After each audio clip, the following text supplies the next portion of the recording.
Today, John Rodkey will be revisiting his failed attempt to drink the largest lake in Central America. Doesn't sound like a good plan, John. Please help me welcome John with Drink Then Stink.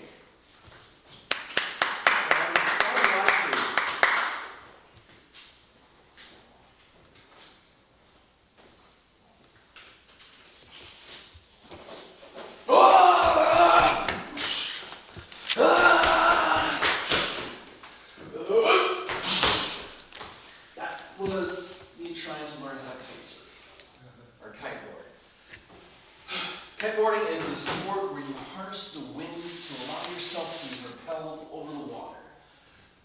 Excellent kiteboarders, kite surfers, they are flying in the air, doing these aerial jumps and spin moves. They sometimes 30, 40, even 100 feet if they get really extreme.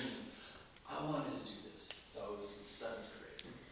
First ones I ever saw were on Cochiti Lake, this muddy puddle of a reservoir in New Mexico. It's the closest one to my house. Nasty, nasty water, but really good wild winds. It came in from like 4 different canyons that all fed into this lake, and it just would create this maelstrom of wind that would allow people to do these extreme sports. You had windsurfers that were on boards with fixed sails that they'd spin around on, and they do cool stuff. But then you had people in the air doing kite surfing. Okay, I keep getting this mixed up. Kiteboarding is what it is. Now, kiteboard is kind of like a snowboard, strapped on your feet, and then you have, kind of like wakeboarding, you have a means of propulsion. Now, how many people have water skied before? How many people have wakeboarded before?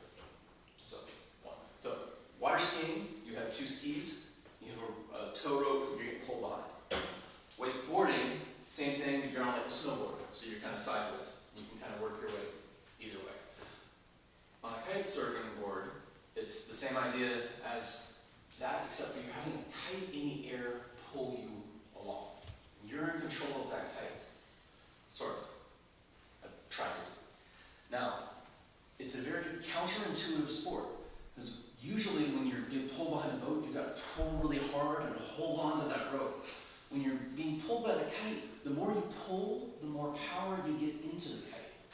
So you're restraining the kite and holding it back. And there's this tether that goes in the air.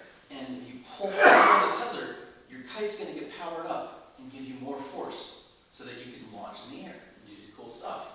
So it's counterintuitive because when you're getting drugged through the water, your instinct is to grip tighter.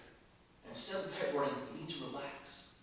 You're not even supposed to have your thumbs down here. You're supposed to have your thumbs up next to each other up top. So you can't grip super hard.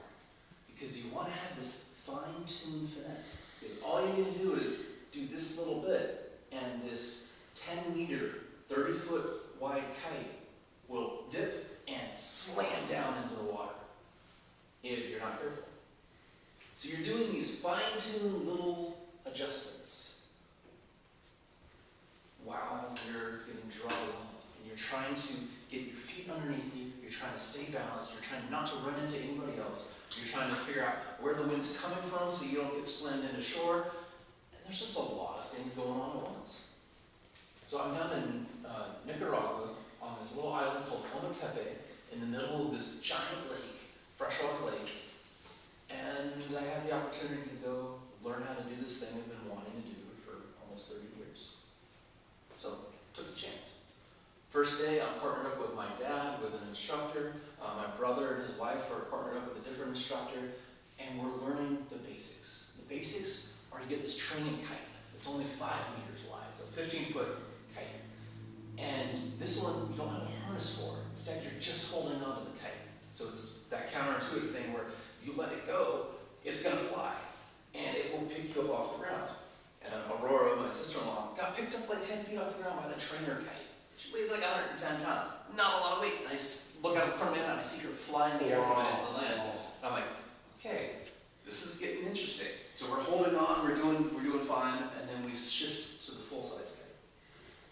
Full-size kite, you're strapped into almost a climbing harness. So it's wrapped around your waist, kind of between your legs here, attaches at this point. So all you need to do is kind of sit down into it, and it holds you, kind of like a swing, a moving swing. So you're held in place, and you have this bar, that's your control bar, and you're trying really hard not to pull too hard to the right, because then the kite will fly over to the right. Not trying hard not to pull to the left too hard, kite will fly to the left. But then you got to learn how to control that kite. And luckily we had the trade winds going through there. So it's a steady breeze-ish, but coming from the same direction. And that's why it's an ideal spot. It's nestled in between these two volcanoes, this little shoulder hump of land and sand with steady breezes coming in. Well, first day, steady breezes were at 12 knots. So a decent amount of wind, you can harness it, you can do fine. And we're sort of getting pulled around a little bit, getting quite a bit wet in the water, but not really struggling. We got the basics, had a blast. Day 2, 27 knots of wind. Ooh. Now, how many people have been in like 25, 27 miles per hour on the beach? Yeah. Just getting pummeled? That's like a really gusty day in Florence. Oh, we go and we show up and the instructors are like, so this is kind of rough weather. Are you sure you want to do this? And my dad had bounced out. So it's just my brother and I, Aurora had bounced out. So my brother and I are there. We're like, yes, we want to do this. And they're like, are you sure you want to do this? Yes, we're sure we're going to do this. And I'm like, okay. So we go out, and I'm with the same instructor I had. He's with the same instructor he had. And we get into the water. Well, 27 knots plus 3.5 to 4 feet of waves coming in. So we're kind of in the curl and in the rip while trying to learn how to control this kite. And at this point, we've gotten comfortable enough with just standing still, but now you're using the kite to move you along. Now when you're using the kite to move you along, you don't hold both hands on it anymore. You have one hand. So when you're when you're to the right side of noon, you have one hand, and you're trying with just one hand to control where the kite is. And the other hand, you purposely don't touch on the thing so you don't grip. Now, I have to try to teach a kite, or I have to teach myself how to control the kite, to hold the kite at 10 o'clock and keep it at 10 o'clock. As wind gusts are hitting, it's pulling, the waves are crashing on me, and I flailed horribly. Not being glib, but I guzzled water. Ooh. Just getting pulled in, waves hitting, crashing, and it's like I'm spitting it out as much as possible. It's a freshwater lake in Nicaragua, and who knows what's in that water. But it's an opportunity.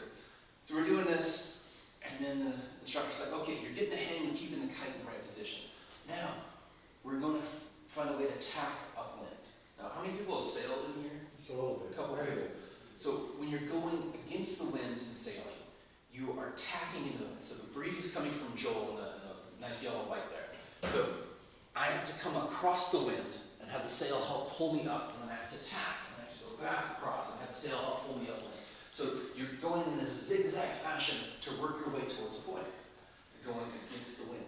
You can do the same thing with a kite, but you don't have a boat down on the water. Instead, you have your body. So you're using your body as the sailboat. And so your arm is in the water, acting as your keel, as your other arm is holding this up, and you're trying to get upwind. Needless to say, not easy. And you're kind of pretending to be a fish. I don't have gills. I have lungs. And while pretending to be this fish, I was just getting coated with water and drinking it. Got to the point where I was finally able to get the kite pull me sort of where I wanted to go. Didn't even get a board attached, but I had a blast. The next morning, traveler's revenge. Always bring antibiotics. Always bring what you need for meds. Because myself and the porcelain goddess, God, it took its tribute from me for about 15 rounds in one day. So, lessons learned, don't drink. Try to drink the largest lake in Central America. Don't go out in 27 knots of breeze when 5 knots would have been perfect to learn. And if you get the opportunity, just go for it. Because